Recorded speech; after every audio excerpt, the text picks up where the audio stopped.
है आत्मबोध होना। जिस समय नचिकेता जी, उपनिषद में एक प्रसंग आता है, भगवान यमराज के पास पहुंचे, बड़ा प्रसंग है लेकिन उसे सारांश में बता रहे। एक बार नचिकेता जी के यहाँ उत्सव कोई था, उसमें उनके पिता ब्रह्म ऋषियों को गौ दान कर रहे थे, तो अच्छी अच्छी गौएं रख ली थी और कम दूध वाली गौएं दान कर रहे थे। तो नचिकेता जी बालक थे, अच्छा नहीं लगा, उन्होंने कहा पिताजी आपने भेद किया, आपको अच्छी अच्छी गौएं दान करनी चाहिए और इनको रख लेना चाहिए, दान अच्छी वस्तु का किया जाता है, ये किसके लिए रख लिया? तो उनका तुम्हारे लिए बेटा। तो बोले मुझे किसके लिए रखा? बोले गुस्सा आ गई और कहा यमराज के लिए। अब वो सिद्ध पुरुष थे, जे कहा यमराज के लिए, तो यमपुरी की यात्रा, अब वो सदैव यमपुरी पहुंचे नचिकेता जी।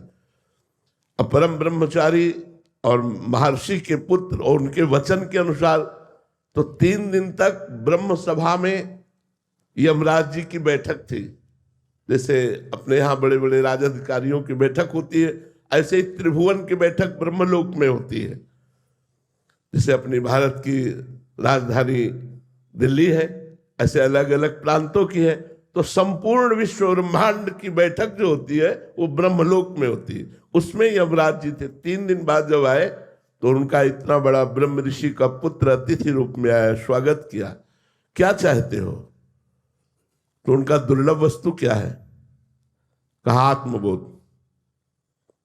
तो मुझे आत्मबोध करा दीजिए। बोले नहीं, तुम मृत्युलोक का संपूर्ण वैभव स्वीकार करो लेकिन तुम्हें आत्मबोध नहीं प्रदान कर सकते।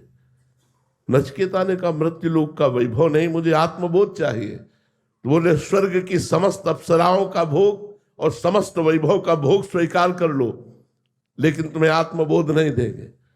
उन्होंने कहा नहीं, मुझे आत्मबोध ही चाहिए। तो बोले ब्रह्मलोक का ईश्वर स्वीकार कर लो। उनका नहीं, मुझे आत्मबोध ही चाहिए।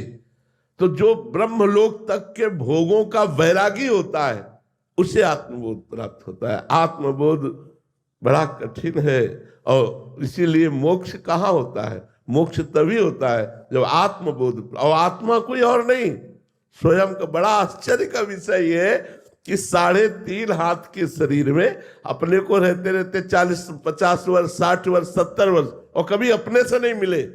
आश्चर्य की बात है, बाहर ही घूमते रहे, कभी अपने को नहीं देखा।